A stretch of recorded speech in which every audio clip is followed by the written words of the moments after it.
This new series is about keeping individual verses of the Bible in context, because so many people are conned by false teachers who cherry pick Scripture.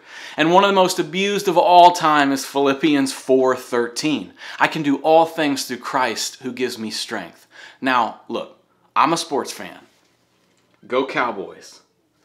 But Philippians 4:13 is not about sports. It's not about pointing up to heaven when things are going well in our life. And have you ever wondered, does all things literally mean anything we ask for? And if it does, then why does any Christian fail at anything ever? Well, the reason is because this verse and this passage is not about personal accomplishments at all. It's about being content in whatever situation God puts us in. And this is a powerful verse in this passage, and our often shallow use of it does not do it justice. Let's get some context. So Paul, the author of this letter, is writing to the church in Philippi, and towards the end of this letter he says this: I rejoice in the Lord greatly that once again you renewed your care for me. You were in fact concerned about me, but lacked the opportunity to show it. I don't say this out of need, for I have learned to be content in whatever circumstances I am. I know both how to have a little and I know how to have a lot. In any and all circumstances, I have learned the secret of being content, whether well-fed or starving, whether in abundance or in great need. I am able to do all things through Him who strengthens me. Now, how on earth did that verse end up becoming an out-of-context humble brag to so many people in our culture?